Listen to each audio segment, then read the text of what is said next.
Inflation यानी कि महंगाई। इन्फ्लेशन किसको अच्छी लगती है यार? आजकल एक ब्रेड भी 50 रुपए से नीचे नहीं मिलती, पर फिर भी गवर्नमेंट आरबीआई को ऐसा बोलती है कि एक मिनिमम महंगाई यानी कि इन्फ्लेशन तो होनी चाहिए। Yes, there is actually a law as per which the government tells the RBI कि एक रेंज के अंदर इन्फ्लेशन होनी चाहिए, विच करेंटली इज 2 to 6%।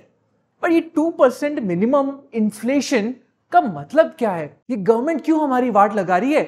इन्फ्लेशन 0% क्यों नहीं होना चाहिए? क्योंकि अगर ऐसा होने लगे डेवलपमेंट रुक जाएगा, कंट्री की जीडीपी रुक जाएगी, अनएम्प्लॉयमेंट बढ़ जाएगा, ये जो बड़े बड़े कंपनीज इन्वेस्टमेंट करते हैं ना आके इंडिया में, वो रुक जाएगा, और ये जो 4th largest 5th largest economy का रेस खेलते रहते हैं ना हम, उसमें हम खरगोश की तरह सोते रह जाएंगे और बाकी कंट्रीज आगे बढ़ जाएंगे।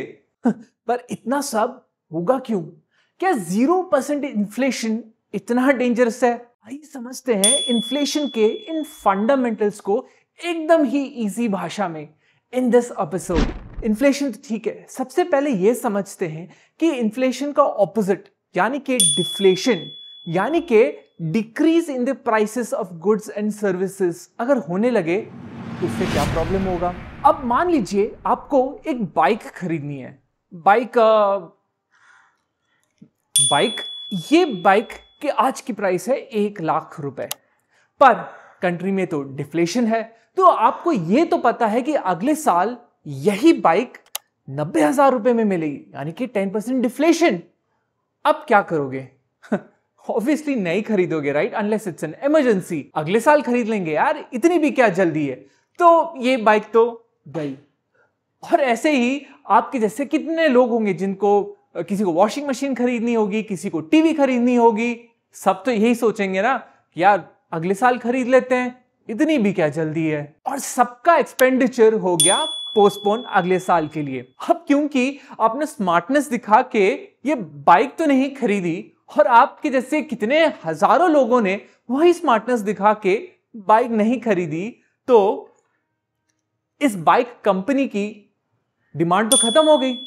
अब डिमांड खत्म तो सेल्स खत्म, सेल्स खत्म तो प्रॉफिट खत्म, और प्रॉफिट अगर खत्म तो भैया कॉस्ट कटिंग तो करनी पड़ेगी, कॉस्ट कटिंग करनी पड़ी तो भैया लोगों को तो निकालना पड़ेगा, तो ले ऑफ्स यानी कि unemployment.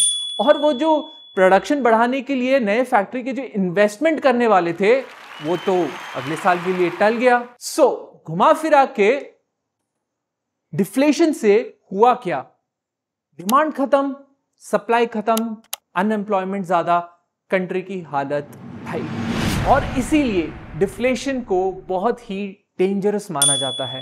And by the way, ये जो एक्सपेंडिचर को पोस्टपोन कर दिया जाता है अगले साल, ये सोच के कि अगले साल जब सस्ती हो जाएगी तब खरीदेंगे, इस चीज को पैराडॉक्स ऑफ थ्रिफ्ट बोलते हैं।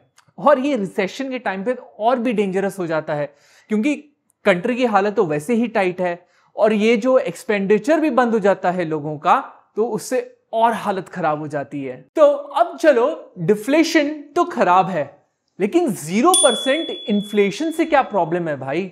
इमेजिन करिए आप अपने कंपनी के ऑफिस में मस्त बैठे हैं और आपको एक एचआर का मेल आता है कि अगले 5 साल तक नो इंक्रीमेंट इन सैलरी। फटेगी कि नहीं आपकी? भागते हुए जाओगे एचआर के पास, ये क्या बकवास है? और आपको एचआर बोलता है कि भैया जब आपका रोटी, कपड़ा, मकान, दाल, चावल, किसी भी चीज में कोई बढ़ोतरी नहीं है तो आपका सैलरी क्यों बढ़े? हाँ, यस। और यही सिचुएशन इमेजिन करिए कंट्री में हजारों लाखों लेबर्स के साथ हो। Yes, amongst other things 0% inflation will also lead to stagnation of wages और salaries। और by the way, अगर आपकी सैलरी नहीं बढ़ेगी तो आप खर्चा भी तो कम करोगे, और अगर आप सामान नहीं खरीदोगे तो सामान बेचने वाली कंपनीज की हालत टाइट, और वो तो प्राइस ऐसे भी नहीं बढ़ा सकते क्योंकि भाई 0% इन्फ्लेशन का सिनेरियो देख रहे हैं ना हम। तो इसका मतलब कंपनीज के लिए डिमांड कम, अब फिर से पूरा डिफ्लेशन वाला साइकिल, यानी कि कंट्री की हालत फिर से खराब। और इसीलिए बहुत सारे इकोनॉमिस्ट्स मानते हैं कि 0% inflation is very bad for the economy, क्योंकि इकोनॉमी तो बढ़ती नहीं है, and there are risks that this might lead to deflation. चलो सब देख लिया कि 0% इन्फ्लेशन खराब है, डिफ्लेशन खराब है।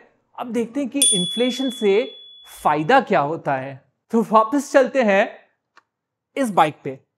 अब मान लीजिए कि इकोनॉमी एकदम भाग रही है, सबके पास बहुत पैसा है, इंक्रीमेंट्स हो रहे हैं, प्रमोशंस हो रहे हैं, कंपनीज बढ़िया कर रही हैं, तो सबके पास पैसे बहुत है।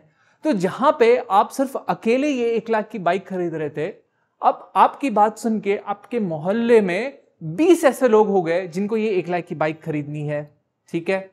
और यही बात बाइक सेलर को भी पता चल गई, तो वो 1 लाख रुपए में क्यों बेचेगा? अब वो बोलेगा कि नहीं भाई, ये बाइक तो 1,20,000 की हो गई, यानी कि सीधे सीधे 20% inflation in this specific bike. और बाय द वे, ऐसे इन्फ्लेशन को जो डिमांड की वजह से होता है, इस चीज को डिमांड पुल इन्फ्लेशन बोलते हैं। अब फिर से कंपनी के बारे में सोचते हैं, भाई खाली प्राइस बढ़ाने से तो होगा नहीं, डिमांड तो है ही। इस डिमांड को मीट करने के लिए प्रोडक्शन बढ़ानी पड़ेगी। अब प्रोडक्शन कैसे बढ़ेगी? नया फैक्ट्री डालना पड़ेगा, फैक्ट्री को चलाने के लिए लोग रिक्रूट करने पड़ेंगे, यानी कि एम्प्लॉयमेंट। तो ये जो डिमांड की वजह से इन्फ्लेशन हुआ, उससे सप्लाई भी बढ़ी, एम्प्लॉयमेंट भी बढ़ा और इकोनॉमी भी बढ़ी। और भाई द वे, ये जो इन्फ्लेशन और अनएम्प्लॉयमेंट का उल्टा रिलेशनशिप निकला ना, इसको फिलिप्स कर्व बोलते हैं।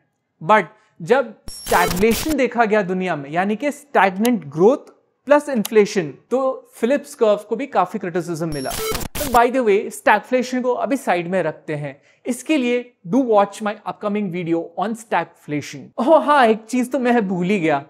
अब भाई 1 साल बाद बाइक खरीदनी है तो सेव भी तो करना पड़ेगा। अब 1 लाख की बाइक है, आपने 1 लाख रुपए साइड कर ली, बट अगले साल दी तो 1,20,000 रुपए की हो गई, और आपकी सेविंग्स अकाउंट आपको 2 से 3% ही इंटरेस्ट दे रही है।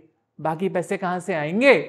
तो आप इक्विटी में डालोगे, म्यूचुअल फंड्स में डालोगे, रियल एस्टेट में डालोगे। तो ये जो इन्फ्लेशन को बीट करने के लिए आपने पैसे सेविंग से हटा के दूसरे जगह डाली, you are basically contributing to the economic activity of the country and thus contributing to the overall economy of the country. और इसीलिए इंडिया की तरह पूरे दुनिया में सभी कंट्रीज एक इन्फ्लेशन रेंज को टारगेट करती है, जो इतना लो ना हो कि कंट्री में ग्रोथ ही नहीं हो रही, और इतना हाई ना हो कि लोग महंगाई से त्रस्त हो जाएं।